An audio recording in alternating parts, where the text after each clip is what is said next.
The problem with the growth stall is it actually often starts internally and it's small. It's the small handoff, it's the small friction, and it can go unnoticed because everyone's doing so much that I don't know, Carlos, if you've ever had that car with that crack on the windshield.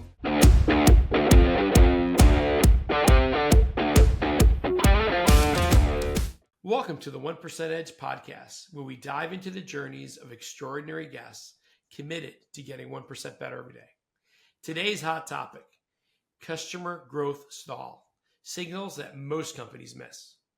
And to help us out with that, we have Ellie Wu, founder at C-Suite CX, a executive advisory practice serving founders and executives navigating growth, retention, and post-sales complexity. Welcome to the show, Ellie. Thank you, Carlos. All right. I'm excited to have you on the show. I'm excited about today's topic. I'm excited to learn something new.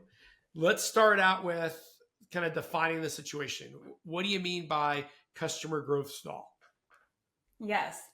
Customer growth stall, I think the best way to describe this, it's the party pooper, right? It's when you feel like everything is going great. So what this looks like is, if I think about a company, you're rock and rolling, everything's going really well, you're selling, you're high-fiving, deals are closing, everything's flipping in Salesforce, and the vibes are good.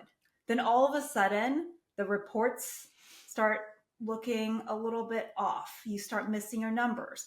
Customers aren't renewing. You start getting the declines. You start losing customers you thought were happy.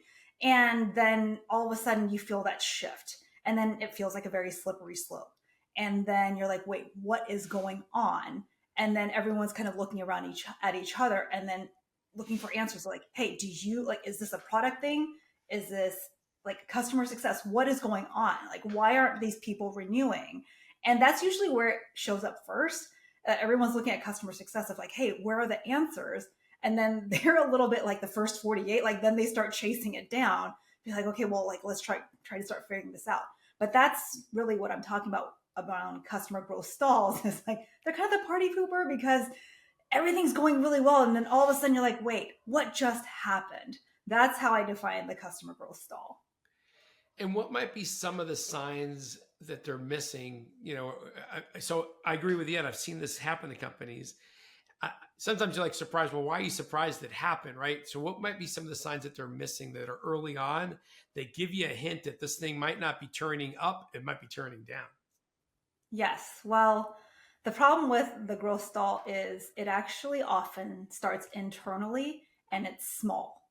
It's the small handoff, it's the small friction, and it can go unnoticed because everyone's doing so much that I don't know, Carlos, if you've ever had that car with that crack on the windshield that you didn't notice and you're like, oh, I'll just worry about that later. I don't want to stop for Rain-X and try to fill it. Like, I just don't have time for that. And just keep going. And then summer comes and you're like, I'm just going to keep going. And then all of a sudden, one day you're like, why is this thing now a foot long, right? You hit that bump. It just comes out of nowhere. But it actually didn't come out of nowhere because it's like day after day, bump after bump. But what happens is it's actually a lot of internal friction that it starts. And it starts small and it builds and it builds. And that stall, what happens is a lot of people start looking externally, like what happened at this account? What market pressures caused this? And what a lot of companies miss is actually, and I've seen this hundreds of times, it actually happens internally. It comes from misalignment. It comes from just miscommunication. It comes from a lot of that small nefarious stuff that builds up internally. And along those lines, can it also be so I see a lot of startups, right? Everybody's doing everything, right? You're the founder and you're the chief janitor, and you're jumping on deals and you're doing whatever it takes. But in the process, you're really not creating repeatable processes sometimes. And as accounts now grow and you start relying on other people within your organization to carry the water, if you will, well, they might not know how. It's never been documented how we do these things. There isn't a process for it. We just figured it out before, which doesn't scale. Is that part of, that stall that some companies run into? Sort of. And why I say sort of is because it's almost this frenetic motion that I've seen between companies. It is in the beginning, you're not supposed to have it all figured out. You are supposed to be figuring it out. And so don't waste time documenting everything because that is actually going to be waste. In the beginning, you are meant to figure it out. It's meant to be messy, right? And so I've actually seen companies stall out because they over index, and you might have somebody who has a great resume that you bring in too early, and then they're like, well, we need to document everything. And actually, that's the stall, right? That might slow Ah, things down and create the stall. On the flip side, you might have too many people that don't have that expertise and aren't able to spot when that pivot point is to be like, okay, actually, now's the time when we need to start documenting something, not to the nth degree. Like, this doesn't need to be some sort of NASA manual, but this needs to be enough of a guideline that gives me enough direction so I don't end up with a handful of bolts and be like, hey, should this go somewhere? Right? It's calibrating to the right level of what does good enough look like, and having the right level of leadership that actually can contribute to stall as well. it's I'm laughing a little bit because I worked for a California startup, took off. We did well. And then this is years later, and we had this great guy that came in. His name was Ed Novak. He came from IBM. And he goes, Carlos, at IBM, we have processes for processes. Sounds about Around right. here, we're like, yeah, this is the way we do it, and nothing's documented. So it's, you're right. It could be kind of the happy medium, right? We don't want to have processes for processes, but by the same token, we don't want to have it be so loosey goosey that if we lose someone or someone moves on, we forget how that process even worked because they're the ones that just did it. Yeah, and there's something beautiful actually about the messiness. And there's something about the mess that actually can build this camaraderie between teams. Like, I remember I was at the startup and we wanted to have like the standing desks before standing desks were cool. This was a while ago. And so what we actually did was our team went to go to Bed Bath and Beyond, and we got a bunch of bed risers. And and so it worked well, and we had so much fun actually like hacking this thing until the board was coming in, and then we were all told, hey, everybody needs to get rid of their bed risers, but here are some Very desks. And while the Very desks were very nice, there was a piece of it that we were kind of like, oh, like we were kind of proud of our hack, although Mm-hmm. I'm sure there was probably some sort of like OSHA concerns about what we were doing. But I think you have to remember that there is some beauty around the hack, around the mess, that you also don't want to throw away, because that could be really good for your team, especially when you go through hard times. Yeah, it's I was I was having this conversation with someone for the podcast, and they dealt with office supplies, and they're like, well, Carlos, where does your company? I go, I gotta be honest with you. Right now, I work from home, so I don't need my office supplies needs are. But when I think back when I was a worldwide VP of sales, back to this kind of startup in the early days, I go, we just had someone that ran to Costco and got a bunch of stuff. Having a vendor that sent stuff to, and we got to the point where we had a real process and we sent stuff to each office.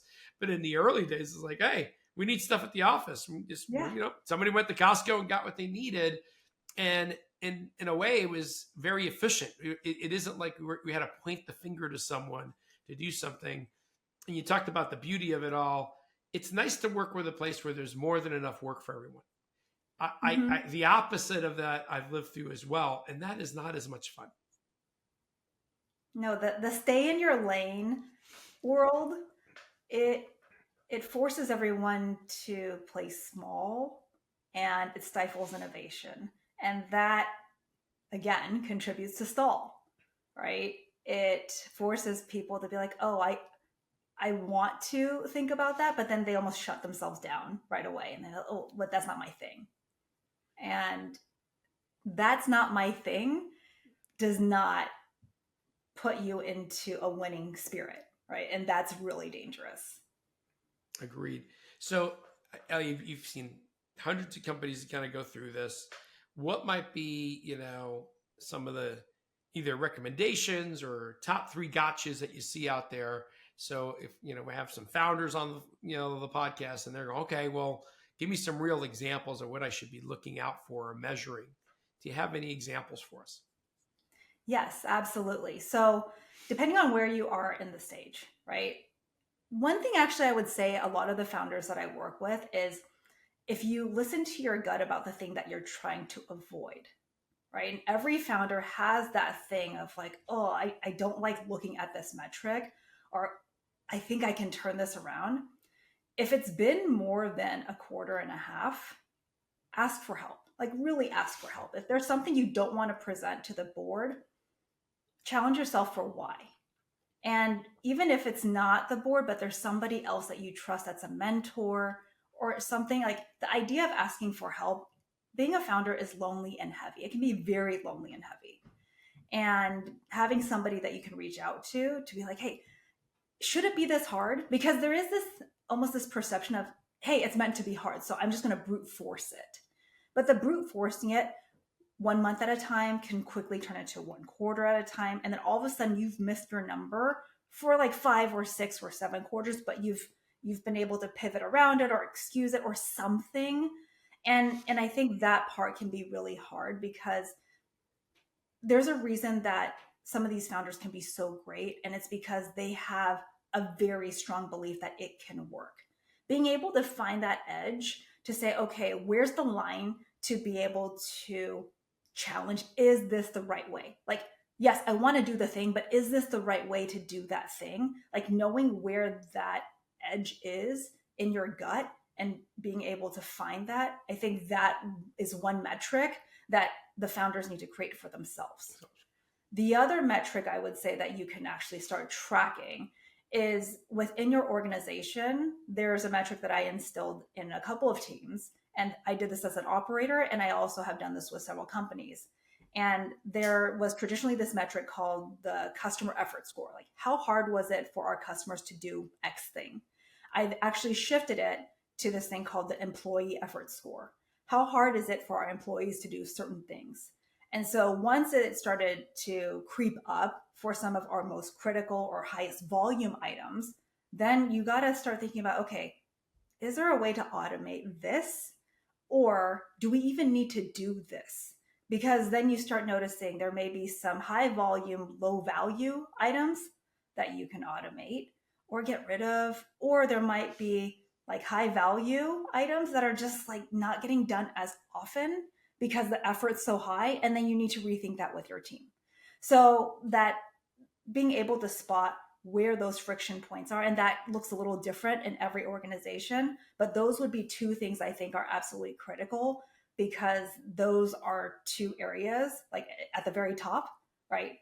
I really want to see this thing to work, so I'm going to try in spite of, like that can be nefarious and drive a lot of teams a lot further closer to the edge than they need to go.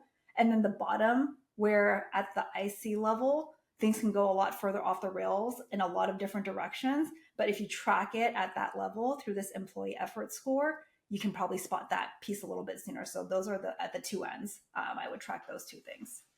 Okay. When you were saying, some things there are things that we may not want to go to the board to for advice. Is that where advisors kind of come in play?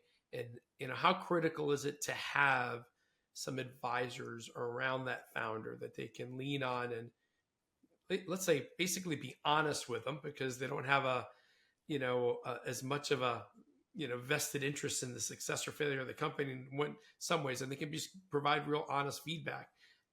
Long question to how important is it to have advisors? I think it's critical to have advisors in every facet of your life, especially if you want to live a life that you feel like, okay, I've made the most of, in any facet, right? And I think that's true whether it's in business, in life. I think about my board of advisors, like at the friend level, right? I think about my board of advisors in career.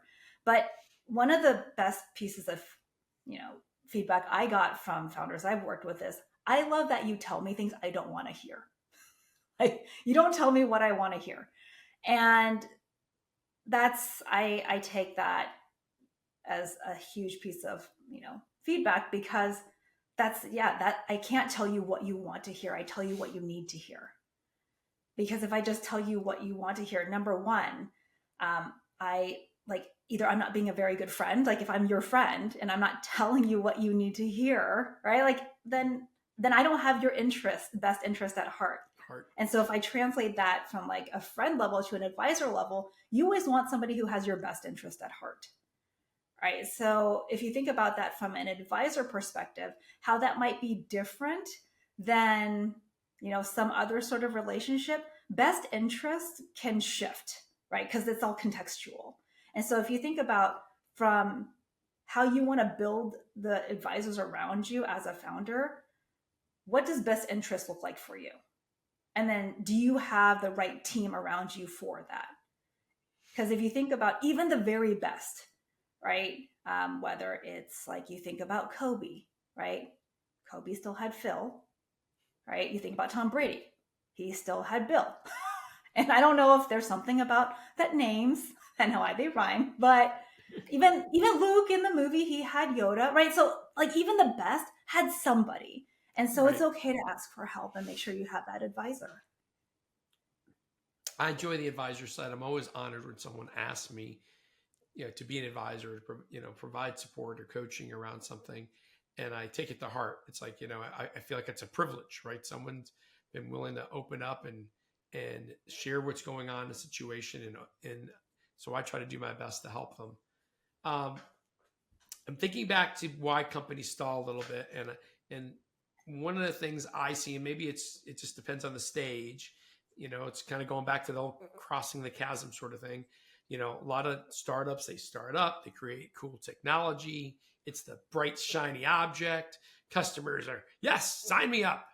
And sales start growing and people are like, wow. I mean, the founders are like over the moon. Just demo the product, people will come, right? But what ends up happening is you hit the saturation point of those early adopters that are willing to take the risk and believe in you, or they're already sold. So now you have more latent buyers, people that are a little bit more critical, people that really want to see a business case and say, hey, if I'm going to go spend $1, I need to see that this is really going to work for me. And then, so the sales cycle changes on them. And that's a lot of times when I come into play with organizations. Instead of product-led growth, now we talk about value-led growth. Is that one of the main reasons that things, or one of the reasons sometimes that startups run into that stall? That can be one of the reasons. The other reason that startups run into that stall is that initial group, they're willing to go on that journey for the cool factor, right? Like there are certain people who are willing to stand in line to get that first phone because they're like, I just want it.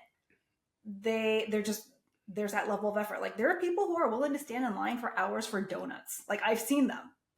I'm not that person, right? And so when you think about the different groups of people and the level of effort they're willing to put in for a certain outcome, like I might be the person that will put in a pre-order. Like that's a level of effort I'm willing to do, but I'm not willing to stand in line, right? And so if you have a customer experience that's tailored for me to be able to set up a pre-order, like I'll be your customer, but if you don't set that up, I'm not going to be your customer, right? And so if you think about the level of effort required for me to achieve my outcome as your customer, that has to be a reality that companies tailor for what they're ready for. So if you think about where the stall happens, your initial group, yes, implementation might require somebody to love your product so much that they're like, I'm going to be a power user. I'm going to attend all of your onboarding sessions. I'm going to watch all of the videos. I'm going to go to your conferences. I'm going to geek out on every new feature that comes out. And then there's going to be other people who be like, spoon feed me, move my hand. I'm going to call support. Can you just do that for me? Can you just configure this for me? Can you just update that for me? Like you're going to get those two different groups. So it depends on what you're ready to support because both of these groups want the same outcome. But they're not willing to put in the same effort. But they might be willing to pay different amounts, right? Group one might be like, I'm a DIY person, so I'm going to pay a little bit less. The second group might be like, I don't mind paying you to do it for me as long as I can get the same outcome. but you just got to get really clear on like what the expectations are, what the investments are, level of effort required. So, as you advise companies, how do you advise some founders that are so enamored with what they've created, the tech side of it, right? The technical side of it. Because let's face it, a lot of founders are technical founders, right? Mm-hmm. Engineers, if you will, that they don't plan ahead for that next part, which is, hey, it's not just about having a great product. There's a million great products out there. It's really about solving a problem that the customer cares enough about to invest in, and having enough impact for that customer or outcome for that customer that they're willing to invest the amount of money that we want from them. Mm-hmm. So as you advise these founders into that, do you find that sometimes that's hard to get them to transition or see the other side of it? Absolutely. And this actually comes up also beyond advising from a customer success side, because like last week was Tech Week, Seattle Tech Week. And so I was actually on a panel talking about inclusive investing and talking about investing in different markets. And even from that perspective of when you're trying to explain this idea of an untraditional investment to an investor, like the why. So whether you're a technical founder or a passionate founder, if you have an idea that you think is really cool, or you have a thing that's really cool, but whoever you're across the table from may not think it's as cool as you do, but it's still something they want, right? You can't let your passion or excitement for the coolness factor cloud or supersede the functional factor and the pragmatic components of like what it actually is going to do. And so the way that I help build that bridge for folks, and this is actually something that's important for founders, but also important for everybody in the organization, is leveraging frameworks like jobs to be done, actually helping them understand like, okay, so what's the job our customers are hiring us to do? And actually I'm working with Jim Kalbach, who's who's an author of one of my favorite books for jobs to be done, to actually translate how we might be able to bridge this methodology that is more common in product and design into this customer success world, so that more teams can start leveraging jobs to be done as a common language of, okay, what are our customers actually trying to do? Because at the end of the day, that's what they care about. And it has to be agnostic of the tool, because the job is actually going to stay the same. And from the customer's perspective, they don't necessarily care the how it gets done. They just care that things get done and that it's easier for them. Okay. So we've talked a lot about growth, and I know you've mentioned retention. So I feel like it's like two sides of an equation, right? We need growth. We need to get new customers to buy our products. But, another aspect of it is the retention side, right? How do you keep them using your products? How do you make sure that they get the value realization so that they become a fan for you, not just, hey, they went live? Well, not everyone's going to be a fan. I think that's important to realize and recognize. I remember that there was once somebody on my team who just, in a fit of frustration, which I imagine that this is a common theme because I've heard it enough times. I was like, sales is always closing these deals and this customer already came in red. Like sales is always X, Y, or Z. And I reminded them, if sales doesn't close any customers, we don't have a shot at keeping anybody. Now, granted, it has to be a partnership of, you can't just keep throwing in chaos into this side, because then it actually has downstream implications of our ability to effectively serve customers who are a better fit. But at the same time, like you gotta go after some of the Hail Marys too, right? Like, so there is this shared partnership of like, we're going to go after some that is a bit of a stretch, but if we can nail that, then it opens up this whole other market, right? And so it is understanding that blend. But that retention side of things is to understand you don't need everyone to be like a raving fan, because at some point there's going to be diminishing returns. But what does good enough look like? Because if you start chasing perfect, you're going to waste time doing things that actually are okay, but don't matter. And that might be a little harsh to say, but if you start spending time doing things that are okay but don't matter, then you won't have time to do things that will matter. And that 1% or 2%, that can make the difference of making a customer happier that would have already stayed and losing a customer that would have stayed if you would have just done a couple of things differently, right? And these are decisions that every business needs to make, especially now as resources continue to get tighter. Okay. So, I mean, Ellie, talking to you, it sounds like it's a multifaceted thing that could stall out the growth of any company. And whether that's it's the what makes processes, this work so fun. yeah, and kind of thinking through, even it's not even like it's the same answer all the time, because it also depends on their market, where they're at in their growth cycle. So it really takes some getting to know the customer, their market, their products, the processes, their people, to be really able to give them good advice on what might be some of their options to turn things around. Yeah, I mean, I've also received phone calls before where somebody said, I need you to talk to this company. They don't have customer success. And I spoke to the company and I called this board member back and I said, I actually don't know that they need customer success the way you think they need customer success, because based on the average sales price, based on the market they were in, based on the type of product they had, it was much more of a PLG play.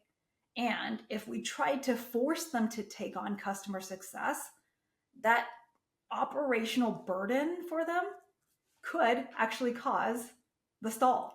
Now, it wouldn't have been customer growth stall. It probably would have been sales stall. It probably would have been just margin stall. It could have been valuation. It could have been company valuation stall. Like there's so many other pieces to consider. And so I think it's a very good point that you raised, in that it depends. And I don't say it depends to give that famous answer of like, oh, well, it all depends, but it really does depend. And you can't just take the playbook from somebody else and put it in. Like that's another really common thing that drives me a little bit bananas, because they'll be like, oh, can I just get the best practice? Okay, what best practice for what, why, where, when, and how does that apply for you? It is a little bit like your friends. Best practice for IBM would be a nightmare for some companies. Well, Ellie, how did you become so knowledgeable? Tell me a little bit more about your background. Well, a lot of it is curiosity, right? It is very much, it started off in engineering, and then realizing that in engineering, part of paying the tuition required fitting in more jobs. That then also included retail. Retail had commission. I really liked commission, which then led me into sales. And then while I was, then I moved from engineering into like sales within the semiconductor world. But then being in that sales world, I realized, okay, semiconductors is really kind of like not where it's going to be at forever. And then growing up in the Bay, I was like, okay, well, there's this SaaS thing that's kicking off, and had that opportunity to really grind it out, starting as an ADR before we had all these like cool tools. And I'm like, just seeing how like business development has evolved, like that's great. But it got me really comfortable with no. Like no actually doesn't bother me. No is just another shift towards yes. Like, and I think that's something that a lot of people need to get comfortable with is no. If no really bothers you, you got to toughen up. I don't know how else to say that. And I'm sorry if that hurts your feelings. But I think no is just part of life. And that's something that I'm really glad I had that experience, because I got a lot of no's, especially in that role. But that then is what led me to customer success before it was cool, because it was figuring out all of these things on the sales side that they were like, hey, there's this customer success thing. You want to go take a run at it? And I was like, yeah, actually, I think I do, because I want to see what happens on the other side. And I want to see what happens to all these customers that I'm talking to.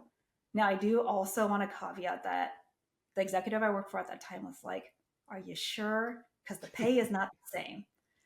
And while the pay is still not the same yet, I fully believe this is like the future battleground of where revenue is going. So I'm still very bullish on that because, especially with shifts like generative search, the customer experience, customer referenceability, customer expansion, like that is going to be even more important. And so I'm like, come on, revenue, like let's catch up. But yeah, like all of that has really been able to, getting in before it was cool has led me to being on the front edge and being able to be part of the conversations, being able to get enough at bats, being able to test enough different things that then led me to the opportunities, most recently at Insight Partners, where I was able to see CS at early stage companies, at growth stage companies, at different types where it was like B to B to C, right? To, different permutations, like just being able to see the different types that set me up for success to be able to work with all the different flavors of portfolio companies. And to still embody that curiosity across all of their different business cases to then continue to absorb and learn and adapt. Because if you ever go into a situation thinking you have the answer, you're kind of probably a little bit in danger already. Agreed. All right. A question out of order, but it just, I got to ask it because I was thinking about when we think, you're an expert in this customer success side of the equation. I mean, you had tons of experience with it. Some organizations, it's glorified support. Hey, just get them to use the product more. More than a few, yeah. Other organizations have taken it. Hey, no. You have a book of business. We have a set number of customers. You're responsible. You have a commission for renewals and expansion of that book of business. And I just love, I know this might be, it could be a whole other podcast, but in a brief answer, which model do you see being more effective, I guess, in today's SaaS world? Yes, it probably has to be its own podcast because it really does depend, right? Is it support or sales? Because it really, so I have this matrix building out in my head, and it probably is like more than a matrix. It probably is a Rubik's Cube. And the different variables that are feeding into this are a few things. Number one is, what's the stage of company that you're at, right? Because depending on the number of bodies you have to work with, like that's a real limiting factor of what it can be and what it can't be. Who do you have on the team? Like, who did you hire? Because where I've seen this really go wrong is when a company is all of a sudden saying, oh, we actually hired a bunch of people who were highly technical, and all of a sudden we now decided we're going to get rid of our account management team, so we're just going to shift the responsibilities over to CS. These technical folks. Yeah. Who, by the way, technical folks, not all, but many are allergic to sales. Like, yes. It's a reality. Not all, but many, which is why when you have the sales architects, or like you think about the people who can do both, they are paid pretty well, better than most CSMs, right? Like you think about, that's just a reality that I think a lot of people just like to skip over because it's not fun to think about. And then there's also the other piece around like what are the trade-offs, right?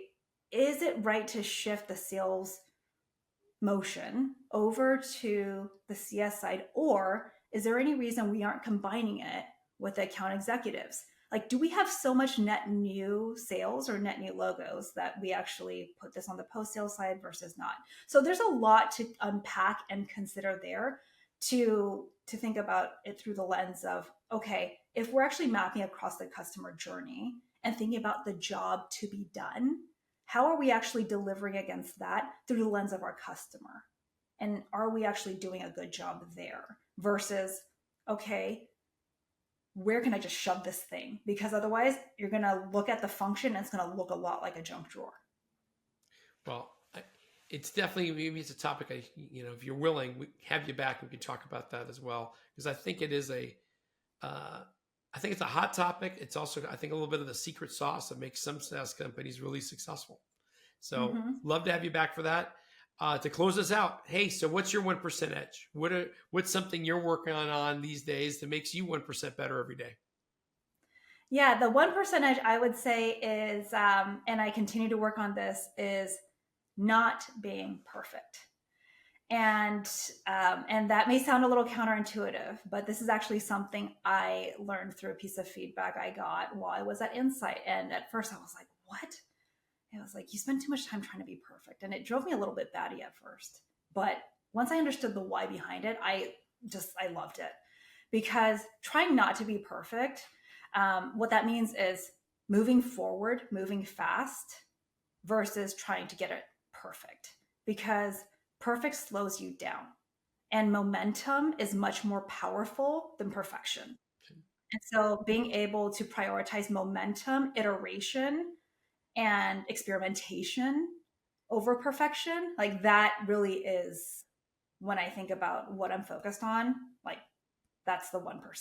Like even when new website, there's probably going to be something that's not going to be perfect, but I have a line in the sand of I'm going to launch it on this date. Good. I don't finish checking every single letter or link, so be it.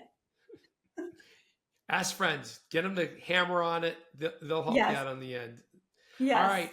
Hey, so if Ellie, if people want to reach out to you and get to know you and your company services better, what's the best way for them to reach you? I would say two ways. Check out csuitecx.com. That's CSUITECX.com, or they can find me on LinkedIn, Ellie Wu. Perfect. Thank you so much for being on the podcast today. Thanks, Carlos. All right, folks, that does it for this week's episode. If you valued our conversation, please comment back, ask questions, subscribe. We would greatly appreciate it. And until next time, I wish you nothing but the greatest success. Thanks again, Ellie. Thanks.